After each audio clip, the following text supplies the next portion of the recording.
বাংলাদেশ জামায়াতে ইসলামীর গাজীপুর মহানগর ৩৭ নম্বর ওয়ার্ড শাখার উদ্যোগে সম্প্রতি একটি মতবিনিময় সভা অনুষ্ঠিত হয়। এই সভাটি ৩৭ নম্বর ওয়ার্ড জামায়াত ইসলামী কার্যালয়ে আয়োজিত হয় এবং এতে বিভিন্ন গুরুত্বপূর্ণ ব্যক্তিত্ব উপস্থিত ছিলেন। সভার প্রধান অতিথি হিসেবে উপস্থিত ছিলেন হযরত মাওলানা নুরুল হক, অধ্যাপক তামিনুল মিল্লাত মাদ্রাসা গাজীপুর। আমরা আলেমরা কি করছি? আমরা আলেমরা কিন্তু পুরাতন কিছু কথা নিয়ে ছোটাছুটি করছি। বিশেষ অতিথি ছিলেন হাফেজ মাওলানা আব্দুল মুত্তালেব হোসেন, গাজীপুর মহানগর উলামা বিভাগের দায়িত্বশীল। আমরা যারা এখানে আজকে উপস্থিত হয়েছি, আমরা সকলেই আমাদের সেই প্রিয় নবী হযরত মুহাম্মদ সাল্লাল্লাহু আলাইহি ওয়াসাল্লামের যোগ্য উত্তরসূরি।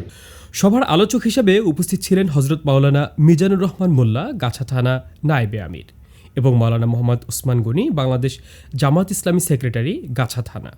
আর যদি ইসলামী রাষ্ট্র হইতো, তাই ইসলামের আন্ডারে রাষ্ট্র, এর সাথে ব্যাখ্যা দিয়েছে।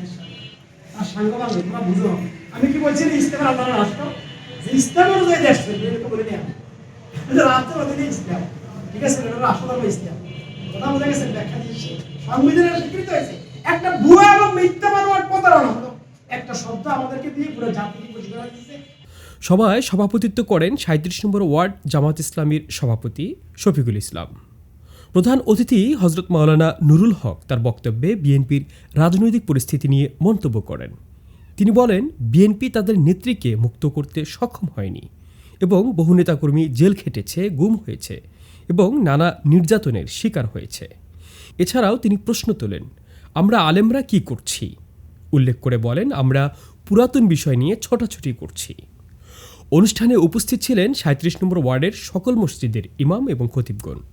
অনুষ্ঠান শেষে শীতার্তদের মাঝে শীতবস্ত্র বিতরণ করা হয়। শাহ মোহাম্মদ ওয়ালিউল্লাহ, তরঙ্গ টিভি।